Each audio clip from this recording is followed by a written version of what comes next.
Hey guys, welcome to 1.7. So in 1.7, we're dealing with inequalities. Okay, so a couple things you want to know first is right out of the gate, uh, if you have a less than sign or less than or equal to next to an absolute value, all right, that means you can write it like this, which means this is a compound inequality or an and statement. And this symbol right here, this is when we get to interval notation. It also means and. So you have and, you have or. So if it's a less than right here, that means you're going to have an and statement. If it's a greater than or greater than or equal to, it means you're going to have an or statement, which means you're going to drop the absolute values and do exactly like it says. Like in this example, it says x minus 7 and the absolute value greater than 2. And then you drop the absolute value, you have greater than x minus 7 greater than 2, or x minus 7 less than the opposite of 2, which would be negative 2. Okay, so that's kind of what we have to do. Now you'll notice 1, 2, and 3, this is your interval notation.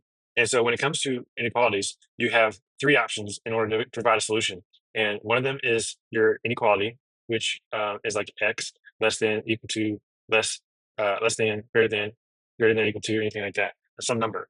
And then you also have your interval, which is what you see here, where it's a bracket or parentheses. You might have an infinity, something like that. That's your interval. And then obviously, and then you have your graph, which is pretty obvious. You just put everything on number line and you shade left, right, or in between. And so we're going to take a look at that. And so for 1, 2, and 3, we're going to have, or actually 1 through 5, we're going to have all three show up. Okay, so number one, uh, typically, I like to start with the interval, not the interval, but the inequality first. But you don't always get that option. But I like to go from the inequality to the graph to the interval, and that is usually a nice progression, and it takes out a lot of the questions and the confusion. Let's just graph this out. Okay, so we'll have that. We're going to do that. It doesn't matter where 4 is. We're going to put it somewhere in the middle.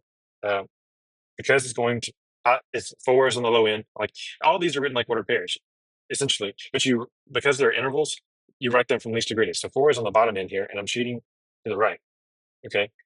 So once you know what the graph is doing, and you may have already could tell this already, but if you go from the intervals to the graph, it's much easier to go from the graph to either the interval or the inequality.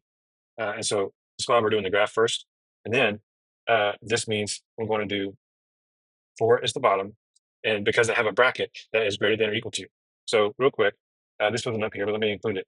If I have less than or greater than, that means I'm going to have parentheses. If I have less than equal to, greater than equal to, that means I'm going to have brackets. Okay, so here I'm going to have x is greater than or equal to 4 because 4 is the low end and it shades to the right. That's where we're going. Also, you should notice that the inequality points, if you do it from left to right with the variables on the left, and I highly, highly encourage you to do that. If that's how it's written, left to right, then the inequality points in the direction that you're shading. So there's that. Okay, on number 2, we got -8 and 7. Okay, so let's draw my line. That's not -8, that's negative infinity. So I got 7 parentheses, straight to the left. And then when I write my inequality, that's going to be x less than, I don't have a bracket at parentheses, so I'm not going to have the bar underneath, less than 7. That means 7 is the highest.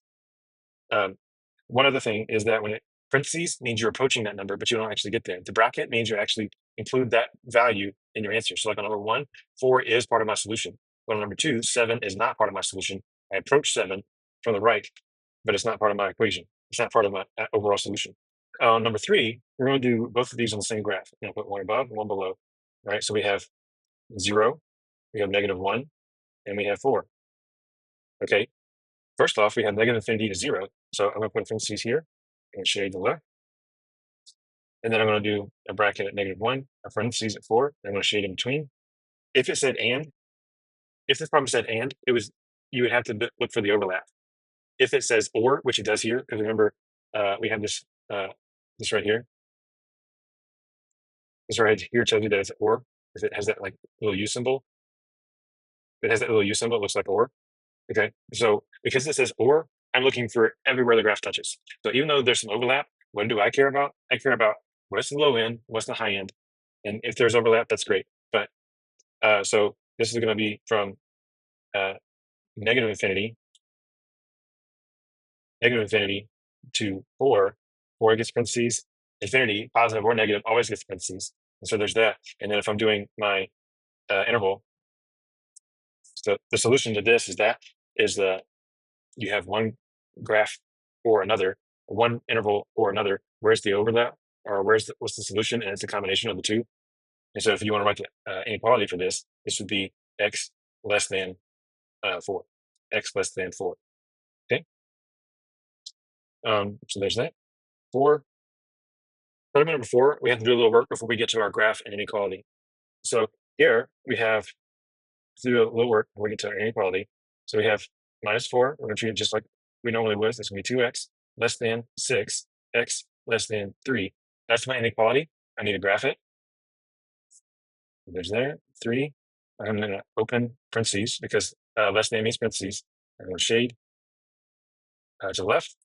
And then my interval is going to be 3, negative infinity, like so.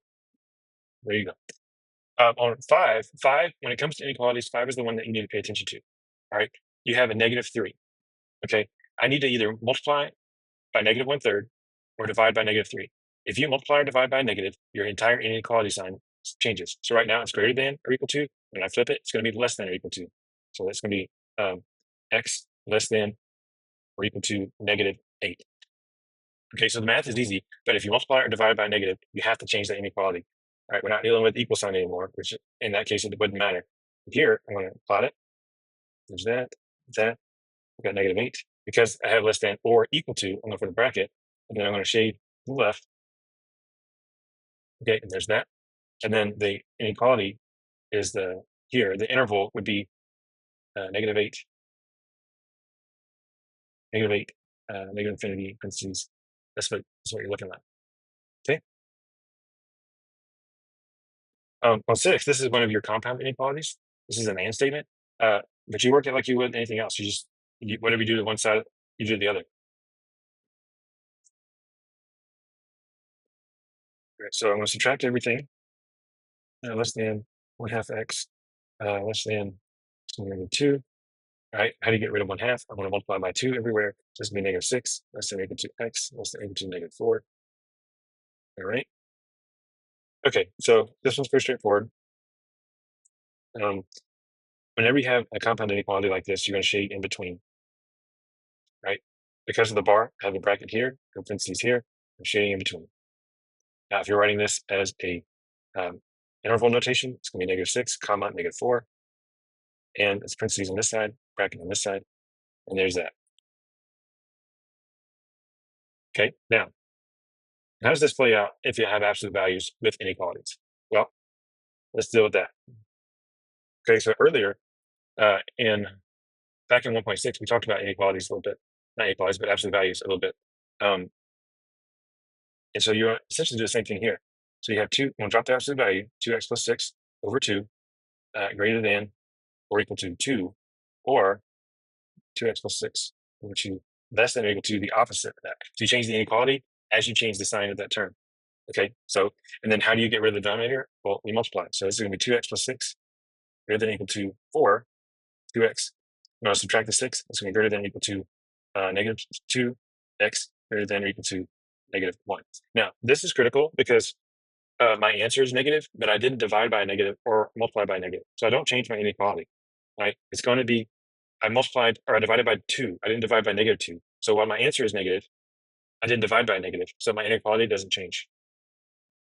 Okay, so here, 2x plus 6 less than or equal to -4, 2x less than or equal to -10, x less than or equal to -5. Okay, so it's always helpful to draw the graph because this is greater than. So because this is greater than, this is going to be an or statement. Like I was saying up here, it's going to be an or statement. Okay, so there's that. Okay, so let's plot this out. I got -1, -5. So -5 is here, -1 is here, greater than or equal to -1. So that's going to be bracket, shade to the right, shade to the right, and then less than or equal to -5. So it's a bracket here, shade to the left. Okay, and so how do you write that in interval notation? Well, you got negative, you write least to greatest, negative infinity to -5, bracket on -5, parentheses on infinity, or bracket on -1, positive infinity, parentheses. And that's how you do that. Okay. The last one, number 8. All right, this one is less than. So you have 2 minus x less than 3. Remember, it's less than, so I can actually write it like so. I can write it like so. So let's do that. So I'm going to put a negative 3 on this end, and then I'm going to subtract 2 everywhere. All right, and then I'm going to, so this will be negative 5 less than negative x less than 1. Now, here I have to multiply or divide by negative 1 to get rid of everything. Okay, so when I do that, that's going to be 5 greater than x greater than 1. We don't typically write a compound inequality like that. So I'm going to rearrange this going in the other direction. Also, we usually write it from least to greatest. And after multiplying by a negative, 5 is no longer negative 5 was less than negative 1, but 5 is not less than 1. So let's flip this around, and that looks a lot better.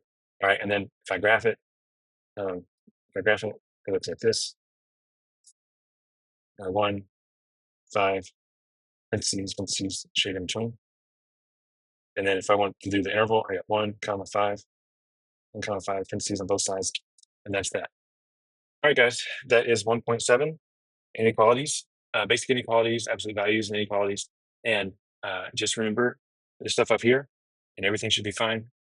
If you have any further questions, please reach out, and I will see you in the next video.